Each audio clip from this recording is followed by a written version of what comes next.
5 habits that made my life easier and worth to be lived. My name is Mateus Yuri, and if this is your first time here, I am in this journey where I want to help myself and people not just to live a better life for themselves, but also for others. If this is your case, click on the like button of this video as well as subscribe to my channel so you can watch content and my videos like this one. I am actually reading a little bit of the script on this phone. Everything that I'm putting here on this video today is so important, and I just want to make the least amount of editing just so we keep it easy as well, because the information is more important than honestly the real editing of the video. And everything I have to say on this channel is not a scientific research, it ain't a scientific breakthrough, it's just what I think, it's how I see the world. And you have all the rights to disagree if you want to.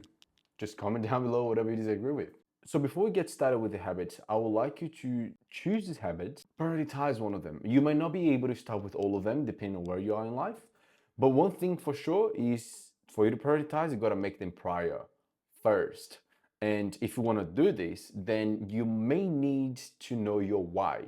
Why am I doing the habit number 1, 2, 3, 4, and or 5? And when you figure that out, then I think having why will be much easier for you to move forward. Habit number 1, I had to organize my environment. Declutter everything here of my room, make sure everything was nice and clean and kept. So when I get in my room, this is my room by the way, when I get in my room, the first thing that I see is my computer, and there's nothing else but my computer in my bed, and maybe my guitars here as well to deal with. And then if I have something to work on my computer, which is this is my desk, I don't have anything else to be looking at. And this is how important your environment is. Having a clear space gives you mental clarity, and it's so much easier for you to move on in life, for you to move on things with things if your mind is clear.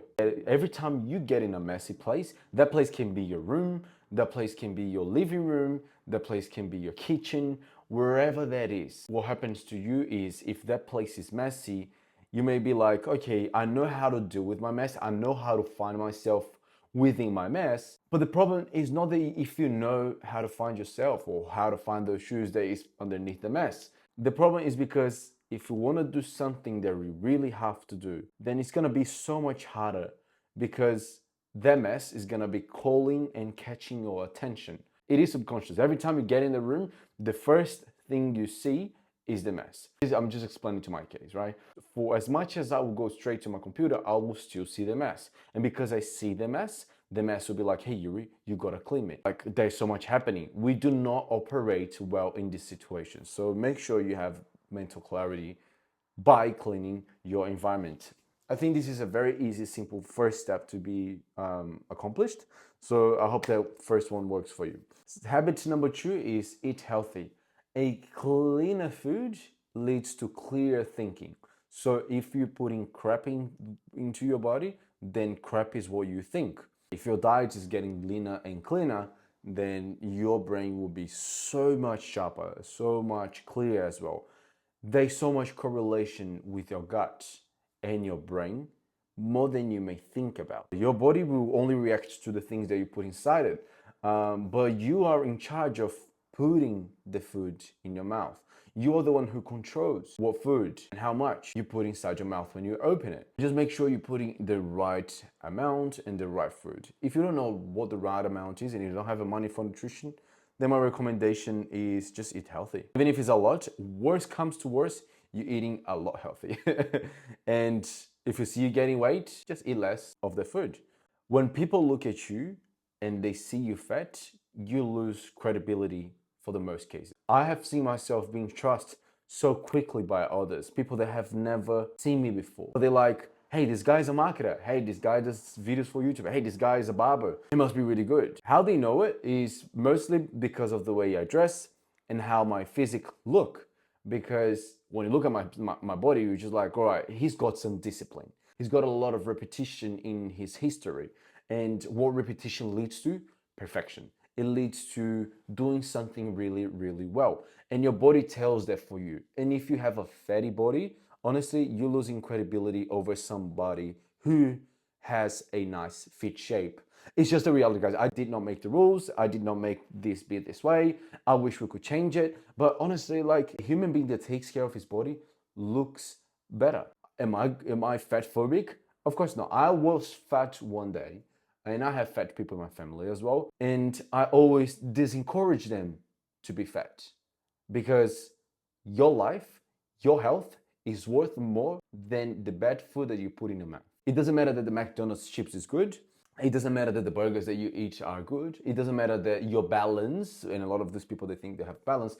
It doesn't matter if your balance is good. What matters is what people are looking at, what you are looking at, how long you're gonna live, how well you're gonna live, how clear you're gonna think, how disciplined can you be.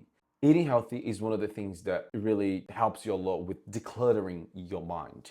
All right, habit number 3 is exercise. I think this was also obvious that was going to be on this video, right? If you're eating healthy, my recommendation is to also exercise because this is a fucking great beginning.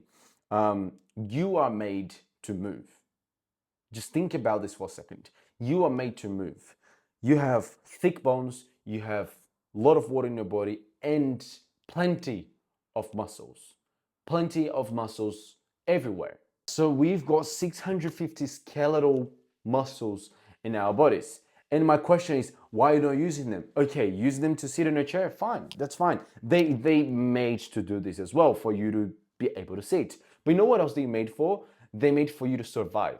Your body was made to survive. And if you're surviving on your chair, if you're surviving just eating crap in the couch and doing nothing for your body, I don't think you're really surviving. It is good for your body. It feels good for your brain because your body knows that you're safe. You've got food, you've got energy. But honestly, you're just dying quicker. You're not really surviving to your 100s, 120s, 80s. You may even die quicker. What I mean by exercise, I don't really mean go to gym like I do. I mean just exercise. Just go for walks. Even if it's a 20, 30 minutes walk a day, we can always start from baby steps. It does not need to be every day go to gym suddenly. No, you just start like 2 times a week. 2 times a week you go to gym and 1 day a week you go for a walk. Just add novelty to your life so it becomes exciting again. Life, us humans in life, will love novelty. Anything that is newer, it's a little bit scary, but it's fantastic when you do it. I'll give you an example. I was hating going to gym until I brought my skateboard with me. And I was like, I'm gonna go to gym with my skateboard. I add novelty and fun. I was like looking forward to go to gym so I could finally skateboard for a little bit. You ate so well and you spend that energy. What happens when you spend so much energy? You rest really well. And then we go for the habit number 4. Rest well and sleep better. If you spend all the energy working out and then you go to bed, you will sleep much better. I think a lot of the times people ain't sleeping better for a few reasons. Because they go to bed late, and that includes me as well. There are days I go to bed late, later than I would like to be going. And this is a habit that I need to also put in my life more often. And the second thing as well that I think that holds people back from going to bed early, aside to their phone, is caffeine. A lot of brain activity when you drink caffeine. What happens with you when you drink caffeine is not that caffeine gives you energy, but instead caffeine numbs out your feeling of tiredness. You just don't feel tired. And a lot of people say, no, but caffeine isn't a problem. I drink 6 cups of coffee a day, or I drink 3 cups of coffee every day. And if I don't drink, I can't operate. Who made it up? Whoever thought that this is normal? Honestly, like why are people thinking this is normal? Having 3, 4, 5, honestly, I have clients, they have 6 coffees a day, mate. 8 coffees a day, that's fucking ridiculous, until 6 p.m., 8 p.m. sometimes. And you know what, I used to be there. I used to have coffee 8 o'clock and go to bed. Like I could go to bed, I can sleep. And it's not about if I can sleep. It's about how quality-wise do I sleep. Honestly, if you're drinking coffee, you can still sleep. Essentially what you're doing is you're saturating all your receptors, caffeine receptors. Caffeine doesn't make much effect on your energy. So what I would recommend is avoid having caffeine between 12 o'clock and 2 o'clock. A funny thing about it is because the caffeine has a 5 hours half-life, right? So what that means is in 5 hours, if you take 100 milligrams, just for the mathematical purposes, In 5 hours, what's gonna happen is you're gonna have 50 milligrams in your bloodstream. If you have coffee 12 o'clock and you ingest 100 milligrams of caffeine, and again, you have another coffee at 5 p.m., 5 hours later, the first caffeine you had is already in half. So you have already 50 milligrams of caffeine in your bloodstream at this time, and then you have another shot of coffee, and then what happens is now you have 150 milligrams of caffeine. One thing I realized once I started going to bed earlier was that I would have less time awake, definitely would. But the time I will be awake will be so much more productive. And what happens if you sleep well on the next day? You make your bed when you wake up. Then we go for habit number 5. Make sure every morning you make your bed.